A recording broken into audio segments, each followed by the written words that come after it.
શ્રીયતાં દેવ દેવેશ સ્વામિનારાયણ પ્રભો ત્વદીયેનાવધાનેન કથયિષ્યે શુભઃ કથઃ નત્વા શ્રી સહજાનંદ સ્વામિनं ભક્તિધર્મજં તદ્વાણીં ચ સતાનંદં તતો જયમુદીરયેત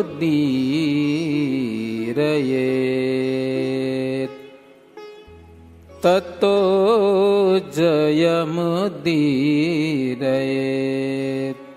સહજાનંદ સ્વામી મહારાજની જય. સ્વામિનારાયણ ભગવાનની જય. બધા ભક્તોને જય સ્વામિનારાયણ. સંતો ગામડા ફરવા માટે આવ્યા છે, બરોબર ને? દર વર્ષે આવે છે. આપણે ભુજ મંદિરનો રિવાજ છે ભક્તજનો, પરંપરા છે. 2 વખત સંતો ગામડે આવે, તમે બોલાવો કે ન બોલાવો, સમજા કે નહીં? સામેથી ફોન આવે, આવી રહ્યા અમે, આવે છે ને? તમે બોલાવા નથી જતા? આવ્યા હતા ગોળ પર, 1 જણ નતો આવ્યો, સ્વામી હાલો હવે. પણ ભુજ મંદિરની પરંપરા ચાલે છે. સંતો ગામડા ફરવા માટે આવે છે અને કથા સાંભળવા માટે આવે. શું કરવા માટે આવે? શું કરવા આવ્યા સંતો? કથા સાંભળવા. એટલે તો આ બધું નાટક કર્યું. કથા સાંભળો, જરાક 2 છાંટા પડે ને તમે એમ ગોરી જો કે આવશે, હજી ભક્તો આવશે તો ખરા. હજી હે એમ કે વરસાદથી બી જવાય? 2 છાંટા પડે ને. બહુ સરસ. જો ભક્તજનો, અમે કેટલા ગામ ફરી આવ્યા. મિર્જાપર ફરી આવ્યા, પછી સુરજપર, પછી નારણપર, ઉપલોવાસ, પછી ગોળ પર. એટલા ગામડા ફરી આવ્યા. બધા ગામના કથા સંભળાવી છે. આ ને આ કળશની કથા ચાલે છે. આપણે સમજ્યા ને? કળશ, હરિલીલામૃત કળશની કથા. થોડુંક નવીન કર્યું. નવીન શું કરવા? બધા માણસો થોડુંક ફાવે એટલે. તમારા ગામમાં તો પાઠ છે, બીજી જગ્યાએ સંતો ત્યાં બેને કથા વાંચે, સમજ્યા ને? એટલે ત્યાં થોડુંક કે અહીંયા કને બેને વાંચો તો વધારે મજા આવે. એટલે મેં કીધું એમ ચાલુ કરી. એટલે શરૂઆત એવી રીતે કરી છે. 8:30 થી 9:30 1 કલાક કથા સંભળાવું હરિલીલામૃત કળશની. ભક્તો પ્રેમથી સાંભળે છે, બધી જગ્યાએ રાજી થયા છે, અને તમે પણ રાજી થાશો એવી અમારી આશા છે, સમજ્યા કે નહીં? કથા સાંભળીને, બરોબર ના? તો હવે આપણે કથા શરૂઆત કરીશું. શ્રી હરિ લીલામૃત કળશના 10 ભાગ છે. એમાં 1લો, 2જો, 3જો અને 4થો કળશ પૂર્ણ થઈ ગયો છે. 5મો કળશ ચાલે છે, એના પણ 10 વિશ્રામ પૂર્ણ થઈ ગયા છે. 11મા વિશ્રામથી શરૂઆત કરીશું. તમારે ભાગે જે કથા આવશે એ પ્રેમથી સાંભળશું. સ્વામિનારાયણ હરે. 59ની સાલની આવી દિવાળી ઢૂંકડી જ્યાં લોજના હરિ ભક્ત તેડવા આવ્યા શ્રી હરિ આગળ ત્યાં. કાલવાણીમાં કૃષ્ણ બિરાજે આવ્યા હરિજન તેડવા કાજે. કર જોડીને વાણી ઉચારી સુણો અરજ અમારી મુરારી. બોલો કયા ગામમાં છે ભગવાન શ્રી હરિ? કાલવાણીમાં મહારાજ છે. લોજના હરિભક્તો આવ્યા, લોજ ગામથી. મહારાજને આવીને પ્રણામ કરી, વિનંતી કરી, અને મહારાજને કે મહારાજ, રામાનંદ સ્વામીનું આદિ સ્થાન તો લોજ છે, સમજ્યા ને? મોટો આશ્રમ લોજમાં હતો, બીજે એવું નથી. અને જૂનું ધામ રામાનંદ સ્વામીનું લોજપુર, અને તમે પ્રથમ ત્યાં જ આવેલા મુક્તાનંદ સ્વામીનો ભેટો લોજમાં થયેલો, આશ્રમમાં પ્રભુ તમે રહેલા. પછી ગુરુ રામાનંદ સ્વામીને મળ્યા અને સ્વામી તમને ગાદી સોંપી અને સ્વામી ધામમાં ગયા. પછી તમે હજી સુધી લોજમાં આવ્યા નથી કે લ્યો એકે વખત હો. તો અમારી હરિભક્તોની બધાની એવી ઈચ્છા છે પ્રભુ, લોજમાં આવો અને દિવાળીનો ઉત્સવ કરો, અન્નકૂટનો ઉત્સવ લોજમાં આવીને કરો, એવી અમારી બધાની ઈચ્છા છે. લોજમાં અન્નકૂટ મહોત્સવ કરો તમે. મહારાજ કે તમારી વાત બરોબર છે, પણ અમે કાલવાણીના ભક્તજનોને પ્રબોધનીનો ઉત્સવ કરવાનું વચન આપી દીધું છે. તો હરિભક્તો કે કાંઈ વાંધો નહીં, વચન દીધું હોય તો પ્રબોધની તો 15 દી પછી આવે ને. દિવાળીનો ઉત્સવ કરો, લોજમાં આવીને કાલવાણી બહુ છેટું ને આજુબાજુનું ગામડા છે, ઉત્સવ કરીને પાછા તમે અહીંયા આવી જાજો કાલવાણી, તમને પહોંચાડી દઈશું. હો મહારાજ કીધું ઈ બરોબર, એમ કરી લ્યો, એવું નક્કી કર્યું. હો પછી મહારાજ લોજમાં વસ્તુ સામગ્રી ભેગી કરવા માટે રામાનંદ સ્વામીના સાધુ હતા, એક રામચરણ દાસ અને બીજા જયરામ બ્રહ્મચારી, એ 2 જણાને મોકલ્યા, તૈયારી કરાવજો તમે, અને અમે ધનતેરસના આવશું. મહારાજ કહો ધનતેરસ, 14, દિવાળી અને પડવો, એટલા બહુ દિવસ થઈ ગયા. તો હરિભક્તોની જોડે એ સંત અને બ્રહ્મચારી ગયા છે, ત્યાં બધી તૈયારી કરીએ છે. આ બાજુ શ્રીજી મહારાજ પણ એકાદશીનો દિવસ એટલે દિવાળી પહેલાની એકાદશી કરી, 12ને દિવસે મહારાજ પારણા કર્યા, અને તે દિવસે જ મહારાજ નીકળ્યા અને ધનતેરસના પ્રભુ ત્યાં કને પહોંચી આવ્યા. બીજો દિવસ કાળી 14 એટલે હનુમાનજીનું પૂજન કર્યું મહારાજ ધામધૂમથી. પછી દિવાળી આવી તો દીપોત્સવી પણ મહારાજ લોજમાં સારી ઉજવી. પછી અન્નકૂટનો દિવસ આવ્યો તો અન્નકૂટને પણ શ્રીજી મહારાજ બહુ ધામથી અનેક વાનગીઓ બનાવી, ગોવર્ધનની પૂજા કરી, શાક પાક પકવાન ભગવાન શ્રીહરિને ધર્યા બધા, અને એનો ઉત્સવ મહારાજ ઉજવ્યો. અન્નકૂટની આરતી થઈ જાય એટલે જમવાનું હોય, બોલો. બીજો ભુજમાં આપણે જડે છે ને જમવા, અન્નકૂટના દર્શન થઈ જાય પછી હાલો બધાને જમવાની પહેલેથી રિવાજ છે. એટલે મહારાજ સંતો ભક્તજનોને બધાને જમાડ્યા. હો સાંજના સમયે શ્રીજી મહારાજ સભા કરી, દેશ દેશથી ભક્તો બધા આવ્યા હતા. સાંજે સભા ભરી અને બેઠા. એવે સમે એક વાણીયો, જેનો દીવ બંદરમાં વાસ, આવ્યો પ્રભુની આગળે, હવે એનો કહું ઇતિહાસ. દીવ બંદરનો રહેનાર, કરે વાણવટીનો વેપાર, એક અવસરે તે હનુવાણ, લાગ્યું ડૂબવા મધ્ય મેરાણ. વાણવટીનો ધંધો એ વાણીઓ કરે. હો દીવબંદરનો હતો, પરદેશ કમાવા જાય, માલ લઈ આવે, અહીંયા વેચે, એવો ધંધો હાલતો હતો. પણ એકવાર એનું વાણ ડૂબવા લાગ્યું, દરિયા મધ્ય દરિયે તોફાન ઉપડ્યું કંઈક. હવે શું કરવું? માલ જાશે અને હું એ જીવથી જઈશ. આમ તો વાણિયા ભગવાનમાં ઓછું માને, પણ આ થોડોક વૈષ્ણવ હતો, સમજે ને. એટલે ભગવાનને યાદ કર્યા કે હે દ્વારકા નાથ, જો હું ને મારું વાણ બચી જઈએ ને તો અડધો સામાન છે ને અમાયથી એ તમને ભેટ કરી દઉં, સમજ્યા ને, ઠાકોરજીને ભેટ કરું એમ. હે દ્વારિકા વાળા રક્ષણ કરો કે, સમજ્યા ને. ભગવાને સાંભળી, ભગવાન પ્રાર્થના ક્યારેક સાંભળે, સમજ્યા ને, ભાવથી કરીને તો પ્રાર્થના ભગવાન સાંભળે. ભગવાન દેખાય નહીં પણ સંકટમાંથી ભગવાન આપણી ચોક્કસ રક્ષા કરે જ છે. આપણે આસ્તિક બુદ્ધિવાળા છીએ એટલે એ માનવું જ ભગવાન છે નહીં કે કાંઈ નથી કે એવું નથી. ભગવાન હાજર છે, રક્ષા કરે છે. પછી તો વાણીઓ વાણ બચી ગયું, કાંઠે ઉતરી ગયા. પછી એને શું કર્યું? સામાન બધું વેચી નાખ્યો, સમજે ને? એમાંથી અડધા રૂપિયા લઈને નીકળ્યો, ગમે ત્યાં ઠાકોરજીને ભેટ કરવા. એમ સંકલ્પ દ્વારિકા જવાનો કર્યો એને. દ્વારકાવાળા એટલે શ્રી કૃષ્ણ દ્વારિકાવાળા જ કહેવાય ને આમ તો ભગવાન, સમજે ને?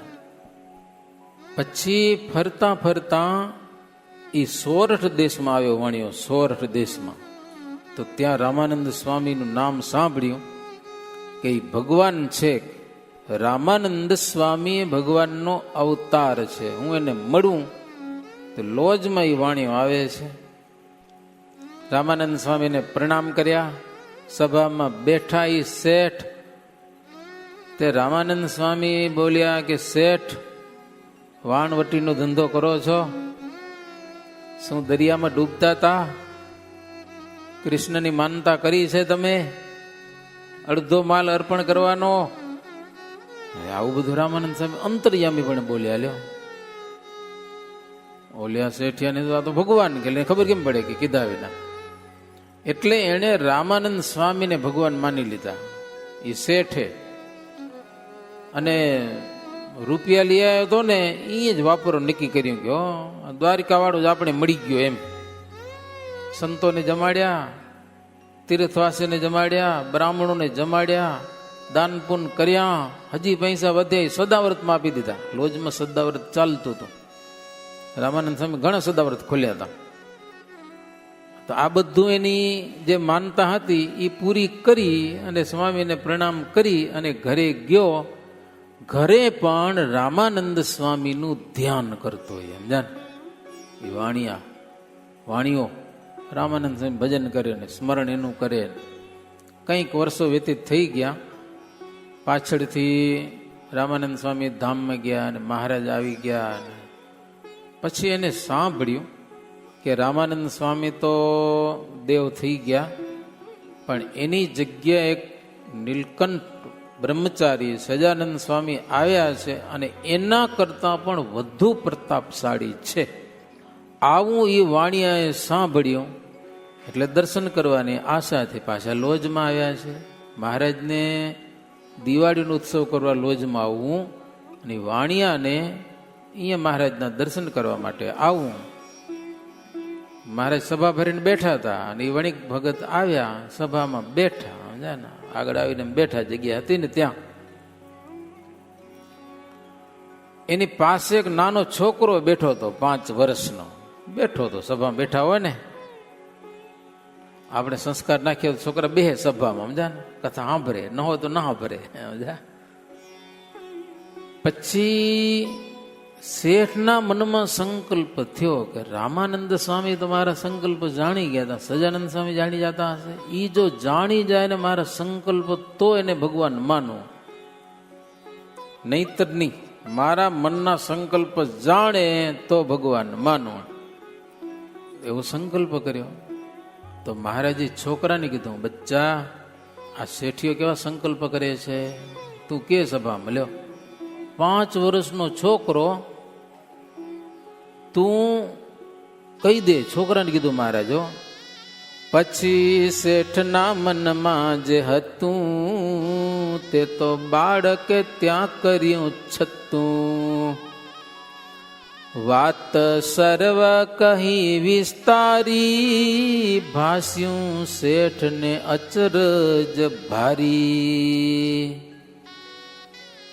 છોકરો બાજુ બેઠો તો શેઠ બેઠા બેઠા કેવા સંકલ્પ કરો છો, લ્યો. ભગવાન અંતર્યામીઓ તો મારા સંકલ્પ કહી દે તો માનો ને હું તમારા સંકલ્પ કહી દઉં, લ્યો.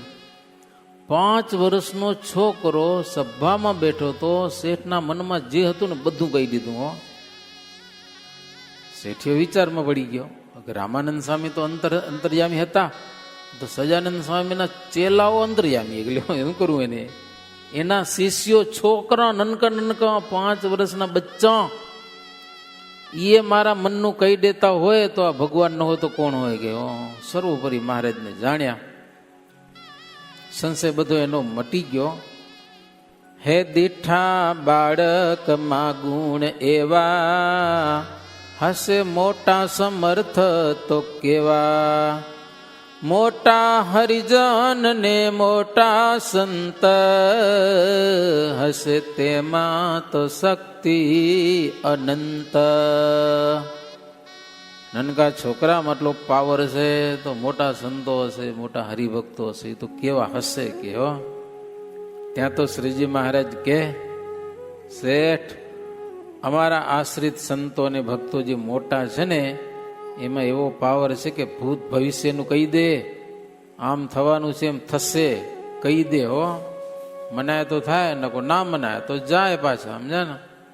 ઘણી જગ્યાએ ખબર છે તમારે, એક બાપા હતા ગોળ પરના અને સંતો ના પાડી હતી હમણાં વિદેશ ન જાઓ તો વાણ બુડ્યું ઓલા મન બચીને પાછા આવ્યા, પછી જિંદગીમાં હા મેં જોયું.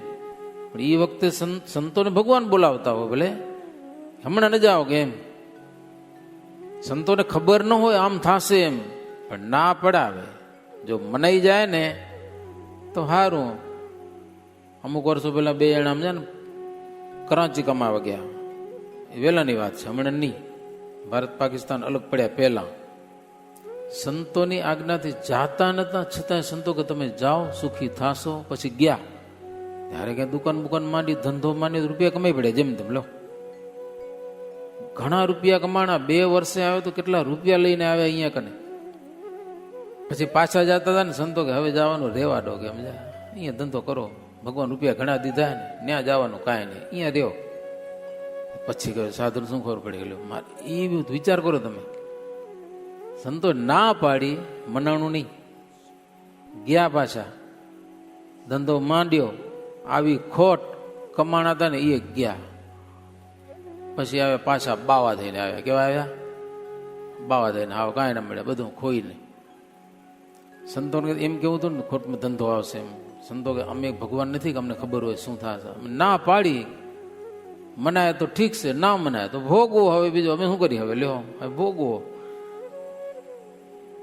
મહારાજ કે અમારા સંતો છે ને ભૂત ભવિષ્યનું જાણે છે, બીજાના મનની પણ જાણી જાય, બીજાને સમાધિ પણ કરાવી શકે, બીજાને સમાધિમાંથી જગાડી પણ શકે એવા સંતો હતા. ને હરિભક્તો કેટલાક હતા સંપ્રદાયમાં, સમાધિ કરાવે અને જગાડે.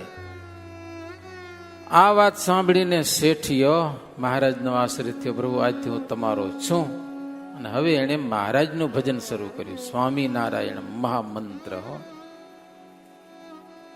જપે સ્વામિનારાયણ નામા, ધરે ધ્યાન ઠરીએ કઠામાં.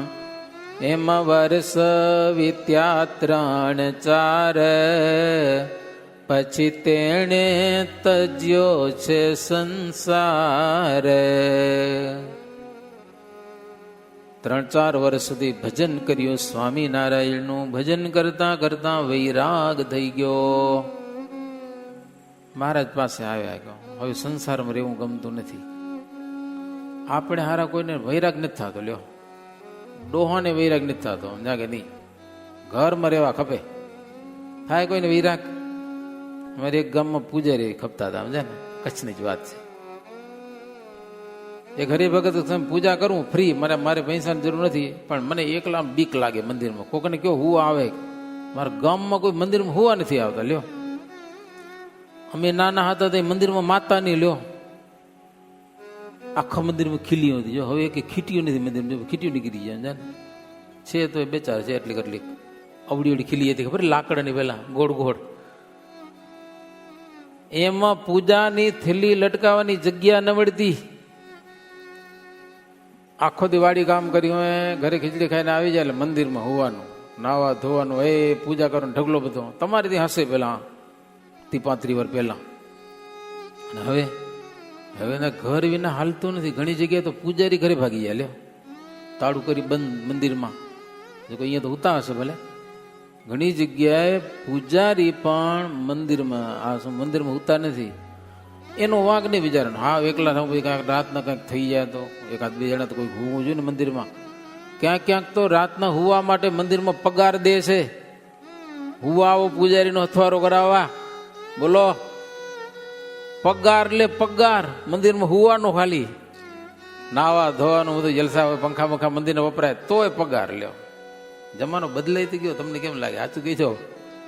હે વૈરાગ થતો નથી કોઈને, ગેડા બુઢા થઈ જાય તો હાલો હવે ભજન કરીએ. એમ કરવું તો પડશે, સમજા કે નહીં? આત્માનું કલ્યાણ કરવું હશે ને તો કાંક કરવું પડશે. આ શેઠ મહારાજ પાસે આવ્યા, પ્રભુ હવે ઘરમાં ફાવતું નથી, હો સાધુ કરી નાખો ને ભજન કરવું તમારું. મહારાજને દીક્ષા આપી, પ્રભાનંદ સ્વામી નામ પાડ્યું અને મહારાજની સાથે જ રહ્યા. આ કથા અચિંત્યાનંદ સ્વામી, અચિંત્યાનંદ બ્રહ્મચારી સંભળાવે છે અને સાંભળે છે કોણ? લોધિકાના અભયસિંહ રાજા. અચિંત્યાનંદ બ્રહ્મચારી કહે, આવા શ્રીહરિના ચરિત્ર સુણે ને કોઈ પાપી તો પવિત્ર થઈ જાય. ગાતા ને સાંભળતા ભગવાનના આવા ચરિત્રો હોય, આવા ચરિત્રો ગાતા સાંભળતા જિંદગી વ્યતીત થઈ જાય ને તો એને અંત સમયે મુક્ત દશા પ્રાપ્ત થાય, ભગવાનનું ધામ મળે છે. એટલે આવી ભગવાનની કથા સાંભળતા મોટા મુક્તો પણ તૃપ્ત થતા નથી. સાંભળ્યા જ કરીએ. આગે એક સમય લોજ ગામમાં એક વૈરાગી શીતળદાસ આવ્યો તે શ્રી હરિ આગળે, હવે એનો કહું ઇતિહાસ.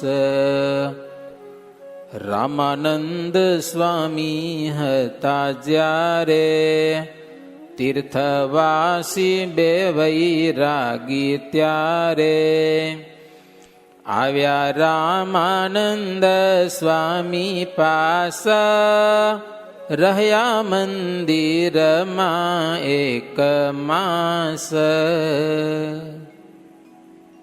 હવે એક બીજું આખ્યાનો, શીતળદાસ એક વૈરાગી રામાનંદ સ્વામીના વખતે લોજમાં આવેલા. બે તીર્થવાસી લ્યો ને, ગુરુ જાનકીદાસ છે અને શિષ્ય શીતળદાસ, ગુરુ ચેલો બે જણા આવ્યા.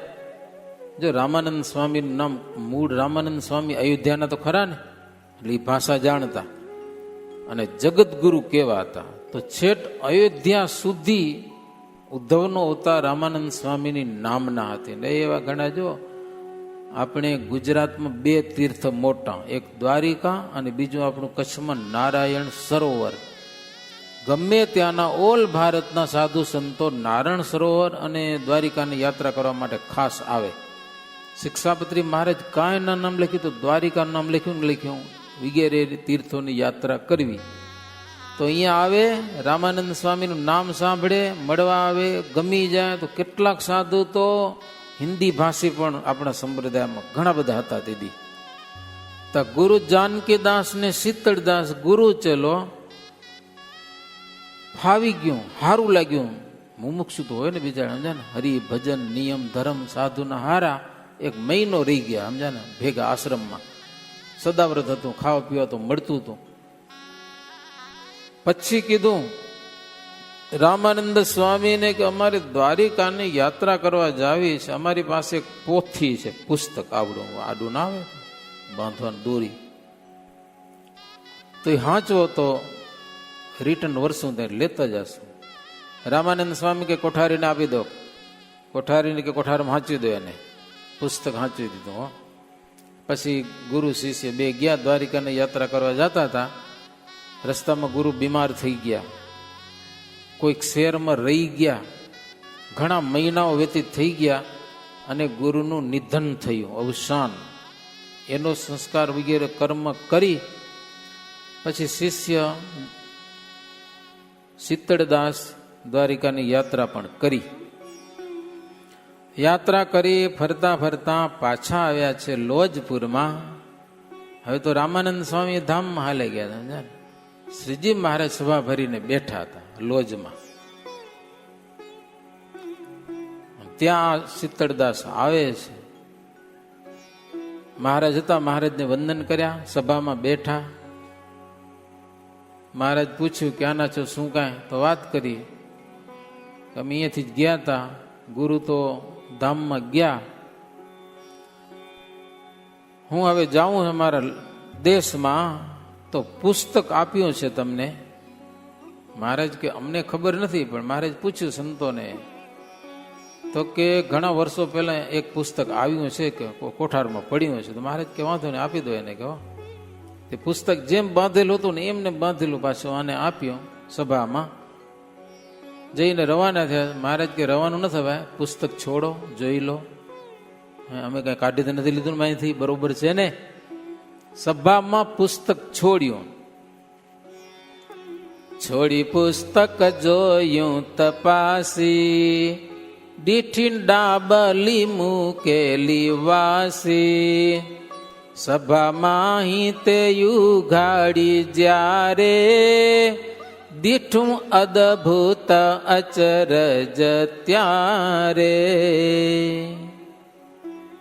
પુસ્તક છોડ્યું, માંથી એક ડબલી નનકડી નીકળી. એ ડબલી મહારાજ કે ખોલો, ખોલી તો માંથી અડધો રૂપિયો આઠાના નીકળ્યા, પડી ગયા. માંથી આટલો હરપનો કણો પણ નીકળ્યો. એ પટે પડીને ઓલ્યા 50 પૈસા રડતા રડતા ગયા ને, એની વાંહે દોડતો દોડતો જઈને પૈસામાંથી બહી ગયો. હરપનો કણો. આખી સભાએ આ દ્રશ્ય જોયું. મહારાજ કહેલા આ શું છે? કે તો કે ભાઈ અંદર ક્યાંથી આવ્યું? ગાલો ડબલી પેક પડી, એમાંથી હાફ ક્યાંથી આવ્યો? મહારાજ કે તારો ગુરુ છે. કે લ્યો શું વાત કરો? તો કે હા, વાસના રહી ગઈ ગુરુને 50 પૈસામાં. કેટલા? ધ્યાન રાખજો, બેંકમાં પડ્યા હશે કરોડો રૂપિયા ને મરી જશો પછી પાછા ના આવતા. બેંક વાળા આવવા નહીં દે ભૂત થઈને, સમજ્યા? પૈસા કાંઈ કામ નહીં આવે. બેંક વાળા શું તમારા ઘરના માણસો આવવા નહીં દે? આવશે, આવવા દેશે પાછો? શમશાનમાં એને જો બારી નાખ્યો પછી મારો પાછો જીવતો થઈને આવે તો કોઈ આવવા દે? બીએ બધા, ભલે રૂપિયા એના હોય, કાંઈ કામ નહીં આવે. એટલે પૈસામાં જો વાસના રહેશે તો તકલીફ થશે. હો મહારાજ કે ઓલ્યા સિત્તળદાસ ને કે આ જાનકીદાસ છે, પૈસામાં વાસના રહી ગઈ, મરતી વેળા એના આઠાના યાદ આવી ગયા કે પુસ્તકમાં પૈસા પડ્યા છે, લો 50 પૈસા. સર્પ થઈને બેઠો. હવે જો શ્રીજી મહારાજ કેવા દયાળુ છે. એને તો કઈ કર્યું નતું, પણ મહારાજે સિત્તળદાસને કીધું અહીંયા લઈ આવ તારા ગુરુને. ગયેલો કલ્યાણ કરી નાખી. મહારાજ પાણી લઈ એના ઉપર છાંટ્યો, અને છાંટ્યો એટલે પાછા ગુરુ આમ દેખાણા પાછા, સમજા? દિવ્ય દેહ આમ દેખાણા પાછા. અને મહારાજને પ્રણામ કર્યા, વંદન કર્યા. મહારાજ પછી બદ્રિકાશ્રમમાં ગમે તો તપસ્યા કરવા માટે એને મૂકી દીધા. પછી નહીં, આમાં એમ લખ્યું કે મહારાજ વિનંતી કરી તો મહારાજનો દયાળુ સ્વભાવ એને ગોલોકધામમાં મૂકી દીધા. હો બોલો, ધામમાં મૂકી દીધા. ધામમાં ડાયરેક્ટ ધામમાં જવા જડીએ. પણ ભગવાન કે હું કરું તો મૂકી દઉં. લ્યો કાંઈ ના હાલે, કોઈના બાપનું ના હાલે કાંઈ. મહારાજ વિચારે કોઈનું કાંઈ હાલે નહીં. એટલા માટે તો શ્રીજી મહારાજને અધમ ઉદ્ધારણ કીધા છે. અધમ ઉદ્ધારણ વિનાશી તારા, હે બિરુદની બલી હારી રે. ગ્રહી બાય છોડો નહીં ગિરિધર, ગ્રહી બાય છોડો નહીં ગિરિધર. અવિચળ ટેકત મારી રે, અધમ ઉદ્ધારણ અવિનાશી તારા. એનો તો મહારાજ ઉદ્ધાર કરી નાખ્યો. એના શિષ્યને કીધું બેસો થોડીક વાર. એ આખી સભામાં મહારાજ કે તમે બધા ધ્યાનથી સાંભળો. હવે મહારાજ એના વિશે કથા કહે છે. વાસના તજવા વિશે. એ ગુરુને નડીને આપણે ની નડે વાસના, એની કોઈ ગેરંટી નથી, સમજા કે નહીં? એટલે મહારાજ કે થોડાક સાવધાન રહેજો. જ્યાં વાસના જે નિજરી રહે છે, તે જન્મ તો ત્યાં જઈને લહે છે. માટે થજો સૌ નિર્વાસનિક, જો જન્મ મૃત્યુ તણી હોય બીક. મહારાજ કે થોડીક પણ જો વાસના રહેશે ને તો ક્યાંક ને ક્યાંક જન્મ લેવડાવશે. માટે બધા નિર્વાસનિક થાજો. જો જન્મ મરણની બીક લાગતી હોય તો સમજ્યા ને. જન્મ અને મરણ જીવાત્મા ઉપર બેઠું છે. ડર હોય તો અંતરમાંથી વાસના કાઢી નાખજો. મહારાજ કે અડધો રૂપિયો તુચ્છ કહેવાય, એ સાધુ માટે સમજ્યા ને, હાવ લોકલ કહેવાય. પણ આ એક વૈરાગીની વાસના રહી ગયો પૈસામાં, અને કાળો નાગ થવું પડ્યું.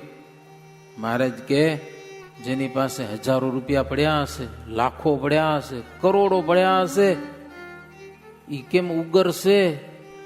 મૃત્યુ વેળાએ આ બેંકમાં અહીંયા આટલા પડ્યા, અહીંયા આટલા પડ્યા, અહીંયા એફડી રાખી, આમ એફડી રાખી, બધું આ ઈ યાદ કરતા કરતા જીવ નીકળી જશે, ઉદ્ધાર કેમ થશે? મહારાજ કે ભગવાનના ભક્તને પણ અંતકાળે જો વાસના હોય છે ને તો નડે તો છે. અને કંઈક ભક્તોને ભગવાન તેડવા આવે છે, ધામમાં લઈ જાય છે, પણ વાસનાવાળા મારા જાતા નથી. લો પાછા રસ્તામાં ખરી પડે, પાછા રસ્તામાં ઠેકડા મારે. લ્યો કોઈ ખેતરમાં ઠેકડા મારે ને કોઈ ધાણીમાં ઠેકડા મારે ને જે દેખાય ત્યાં કરે. જે વસ્તુમાં આસક્તિ હોય ને ત્યાં ભગવાન ઉતારી નાખે છે.